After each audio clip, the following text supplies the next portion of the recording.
صباح الخير، عاملين ايه؟ لسه صاحي من النوم. دلوقتي الساعة 2 صباحا، وبقالي كام يوم كده بصحى نفس التوقيت ده او توقيت متأخر شوية. فمش عارف بقى هفضل كده ولا ايه، ولا اعدل يومي وكده. بس الحمد لله يعني ايه، مصر ومستمر على تصوير الفلوجز وتصوير فيديوهات، ومش متأثر الحمد لله يعني. ودي حاجة كويسة يعني، عشان ايه ما بطلش وافقدكوا يعني وافتقدكوا، لان الموضوع مسلي ولذيذ ممتع يعني. كنت عايز اتكلم عن ما ترتبطش بحد، لكن لانك انت لما بترتبط بحد انت اللي بتتعب، وانت اللي بتحس احاسيس مش لطيفة، وبتحس ان انت في بعض الاحيان لوحدك و... وانت في غنى عنها. يعني انت دلوقتي مثلا في شغل مثلا ومرتبط بحد في شغل مثلا، يعني مش في شغل بمعنى شغل، يعني مرتبط، يعني خلينا في الحياة ملاش في شغل، يعني مرتبط بحد في الحياة، فالحد ده اختفى.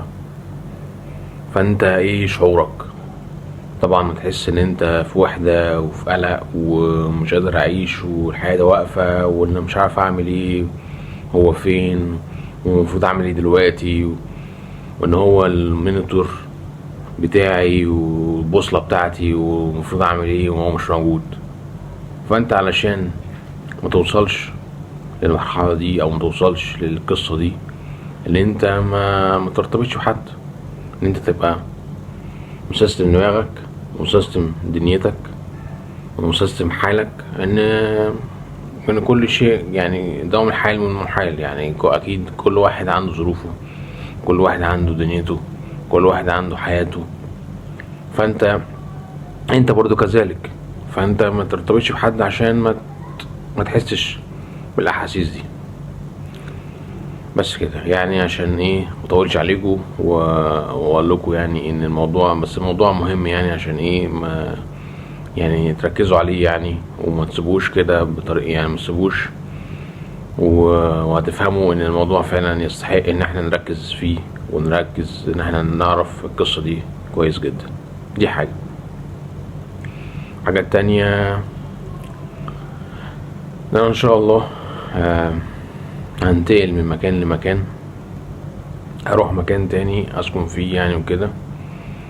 فالموضوع محتاج وقت ومحتاج جهد ومحتاج حبة حاجات كده يعني وكده. ف وان شاء الله يعني هتشوفوا فيديوهات مختلفة الفترة اللي جاية،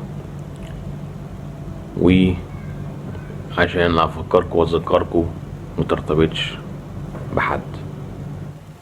خش في الموضوع على طول، عشان ايه مخليكوش تملوا. بصراحة كده بقالي اكتر من 4 ساعات ولا 5 ساعات عمال افكر وعمال ادور وعمال اشوف.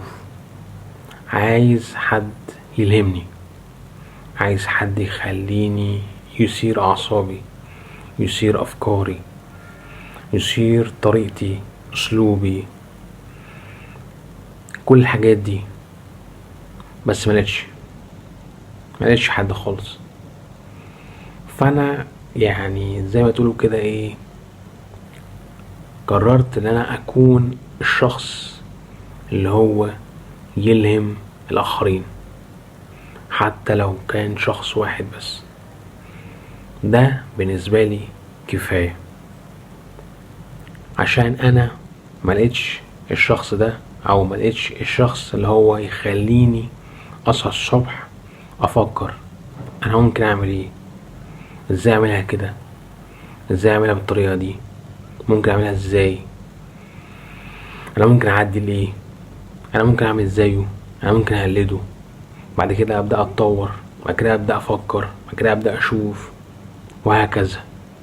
فقررت اكون الشخص اللي يلهم الاخرين، وهسمي نفسي ملهم. صباح الخير يا جماعة. الساعة 7 دلوقتي، الساعة 7. آه مش عارف، بس حاسس ان انا عايز اصور واتكلم. عايز افكر ان انا اعمل كل يوم اعمل فيديو، والفيديو ده يكون متكون من 9 دقايق. مش عارف الموضوع ده ممكن يحصل ازاي، ولا ليه، ولا ممكن، ولا مش معقولة، ولا ايه بالظبط.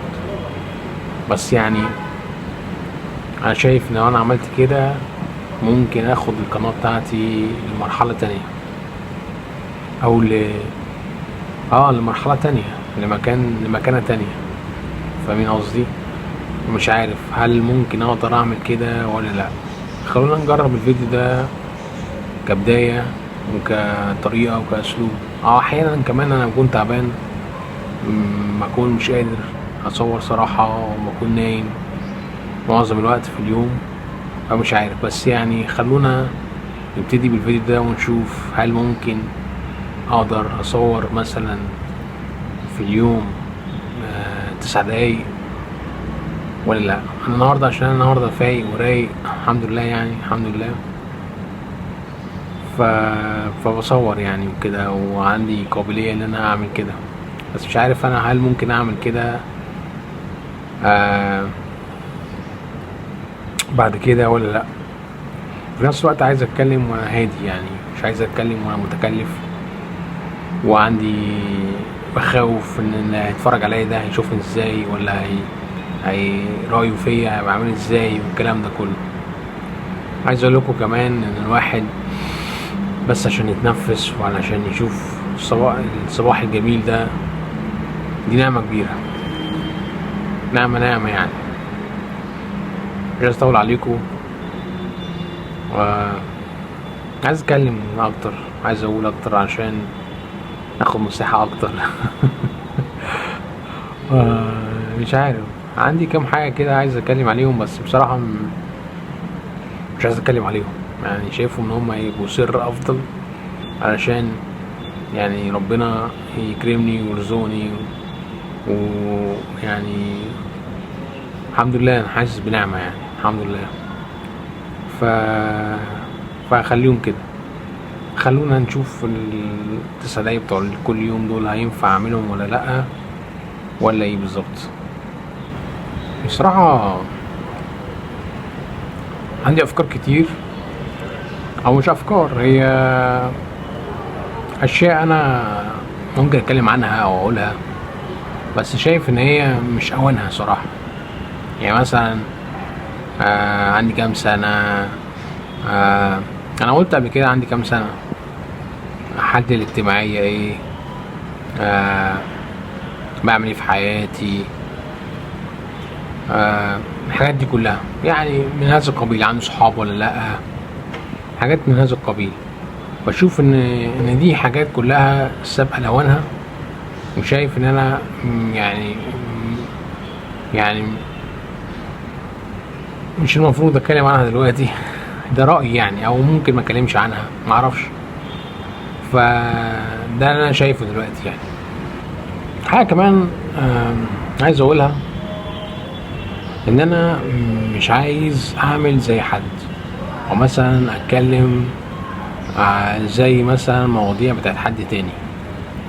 فانا بالنسبه لي بتكلم بالاسلوب او بالطريقه اللي انا بتكلم بيها. بيجيلي اوقات ان انا بكون يعني اللي انا بعمله ده، بقول ايه اللي انا بعمله ده، يعني شعور كده مش عارف شعور بايه بالظبط، يعني شعور غريب.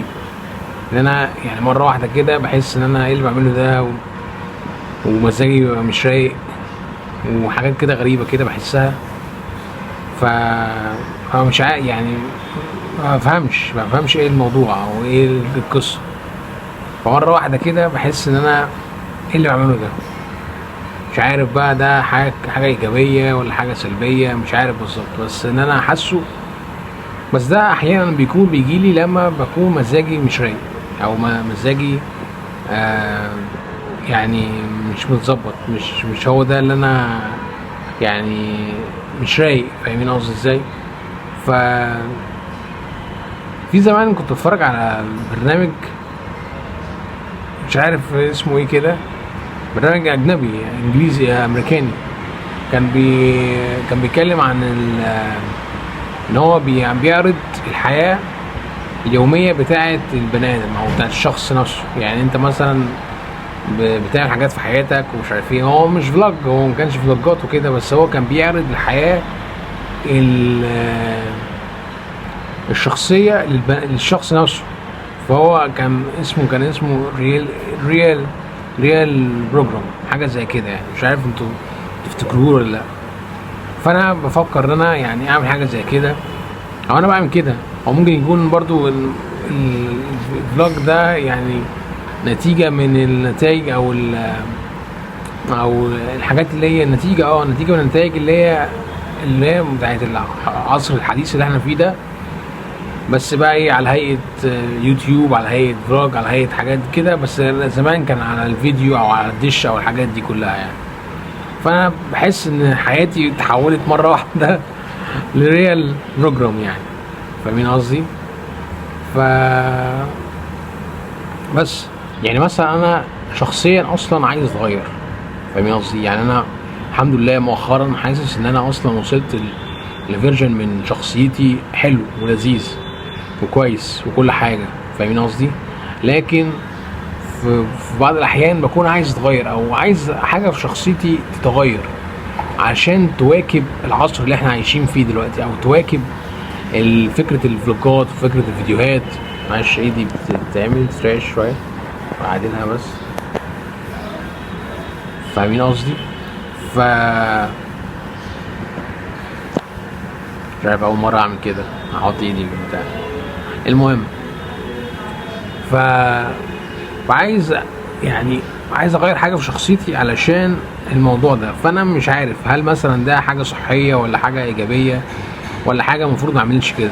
يعني المفروض ما اتغيرش علشان حاجه انا بعملها، فاهمين قصدي؟ يعني انا ممكن مثلا اعمل حاجه بس في نفس الوقت ما تاثرش على شخصيتي او ما تاثرش على تركيبتي الشخصيه. فانا عايز اغير شخصيتي عشان اواكب العصر او اواكب الفيديوهات اللي انا بعملها. مش عارف، لان انا حاسس ان انا مش منفتح قوي زي الناس اللي على اليوتيوب والناس اللي هم بيتكلموا على اليوتيوب وكده. ممكن دي حاجه كمان هي ممكن تكون سبب اللي مخليها الناس، او انا مش يعني الناس مش مقبله قوي على الفيديوهات، او مش عارف، مش عايز اركز قوي على الموضوع ده، لان الموضوع ده اصلا مرتبط بالريتش، والريتش اساسا اليوتيوب هو اللي بيحدده، او مش عارف بقى، فاهمين قصدي؟ ورزق في نفس الوقت، وعبت حاجات كده في بعض كده دخلت في بعض مش عارف يعني، فاهمين قصدي؟